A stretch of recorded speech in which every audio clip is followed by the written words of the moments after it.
24 mars 1812. Je me nomme Henri Charles Deslières. Récemment, mon médecin m'a annoncé la triste nouvelle de ma maladie. Une maladie qui me mènera à la tombe, je le crains. Selon mon médecin, mon cerveau se détériore et je vais bientôt perdre ma mémoire et peut-être pire.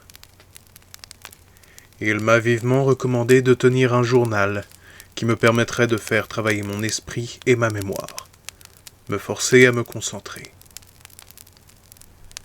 Me voici ainsi réduit à écrire ma vie sur des feuilles de papier pour me souvenir que j'existe. Cette activité est censée me permettre de ne pas tout perdre en une seule fois. Mais ai-je véritablement l'envie de me sentir partir lentement plutôt que de disparaître dans une abysse sombre du jour au lendemain? Devoir me reposer sur un simple journal pour me souvenir de qui je suis, voilà à quoi je suis réduit. Autrefois je fus un homme important, un homme de loi et de devoir. Mes pères m'écoutaient attentivement, ma parole menait à des lois. Chacun de mes mots était pesé, car il influençait la vie de mes concitoyens. Je ne serai bientôt qu'une vague silhouette démente, errant dans les couloirs froids d'une vieille maison, dont les employés n'écouteront plus les divagations. Mon très cher livre des souvenirs, il ne me reste plus que vous, moi, et l'alcool dans lequel je pourrais me noyer, jusqu'à ce que je vous oublie et que je m'oublie.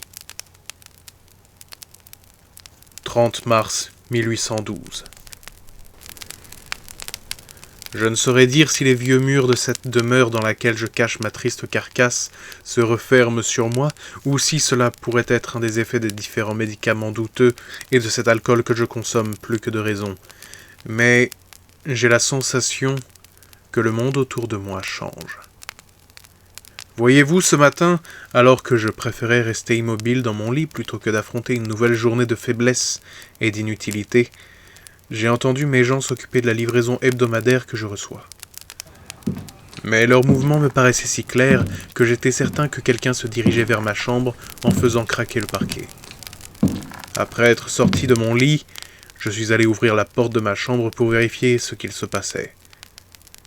À ma grande surprise, il n'y avait personne. Je suis allé jusqu'à la cuisine, mais il n'y avait personne dans la maison. À vrai dire, je ne suis même pas certain que ma livraison soit arrivée cette semaine. Je regardais par la fenêtre. Un jardin magnifique derrière ma demeure. J'avais toujours fait attention au travail de mes jardiniers, mais mon actuel jardinier est le meilleur que cette maison n'ait jamais connu. Comment s'appelle-t-il déjà? Quand j'erre dans ces longs couloirs, la maison me paraît si vide. J'aurais aimé avoir une épouse et des enfants. Je me nomme Henri Charles Deslières. 18 avril 1812. Mon cher ami, ce matin, une chose des plus étranges m'est arrivée. En effet, alors que je me trouvais dans le salon chinois, j'ai vu par la fenêtre un inconnu me regardant. À dire vrai, je ne saurais exactement si c'était un homme ou une femme, mais ce qui est certain, c'est que je n'ai reconnu aucun trait de cette personne. Je suis alors sorti par la porte-fenêtre menant directement sur le jardin, à peine quelques mètres de là où se trouvait la personne, mais il n'y avait plus personne. En fouillant les environs, je ne trouvais personne d'autre. Je me suis installé dans le salon chinois et j'ai bu. Qu'est-ce que j'ai bu? Un whisky? J'aime cette bibliothèque.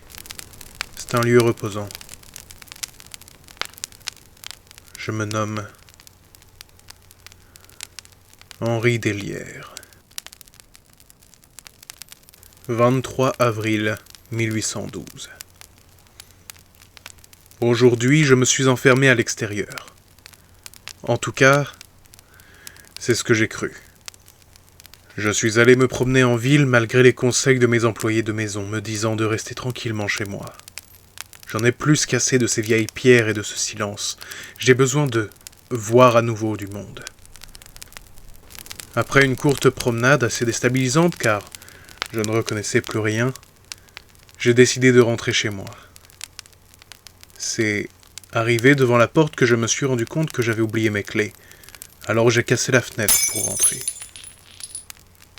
J'ai été directement accueilli par un homme avec un balai qui me frappa sans la moindre hésitation.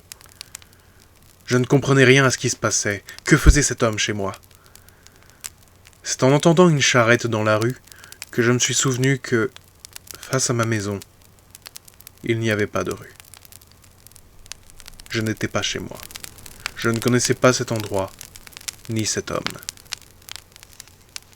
J'ai évidemment présenté mes excuses et je lui assurai que je prendrais en charge des réparations, ce qu'il refusa promptement, me chassant de chez lui et m'interdisant de revenir. Il me traita comme un fou. C'est en arrivant devant mon manoir que je me suis souvenu que je n'avais pas besoin de mes clés. Mes gens étaient là pour m'ouvrir. Dans la cuisine, buvant, j'entendis soudainement des pas dans le hall. J'ai demandé qui arrivait. Je n'eus pour seule réponse qu'une accélération des bruits des pas. Je me suis levé de ma chaise, mais je ne savais que faire. J'étais immobile en entendant le bruit répété et agressif de ces pas. Puis ils se stoppèrent aussi brusquement qu'ils commencèrent. J'ai attendu que le soleil se lève avant de revenir à ma chambre et écrire cette expérience. Dans la peur, ma mémoire semble revenir, comme un réflexe de survie. Je me nomme Henri, et je résisterai. 5 juin 1812. À mon réveil, j'étais recouvert de sang. Mes mains et mon torse étaient éclaboussés d'un carmin sec, et, mon cher ami, je ne me souviens d'aucun détail, de qui ou de comment. Je suis resté enfermé pendant des heures, interdisant à qui que ce soit de rentrer. Je me souviens avoir discuté hier soir avec une personne. Qui cela pouvait-il être ? Qui pouvait s'être approché de moi ? Plus personne n'ose me parler depuis longtemps. Je suis la silhouette isolée dans son manoir. Seuls mes employés me parlent encore. De bonnes gens, prenant soin d'un fou attendant de mourir. J'espère ne pas leur avoir fait de mal. Après m'être lavé, l'eau était rouge. J'espère que tout le monde va bien.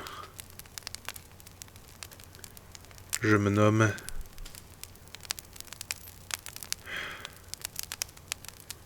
J'ai dû rechercher dans les pages précédentes. Henri. Merci d'avoir regardé cette vidéo, j'espère qu'elle vous aura plu. N'hésitez pas à vous abonner pour ne rater aucune autre de mes vidéos. Vous pouvez également me suivre sur les réseaux sociaux, Facebook, Twitter, Instagram et TikTok.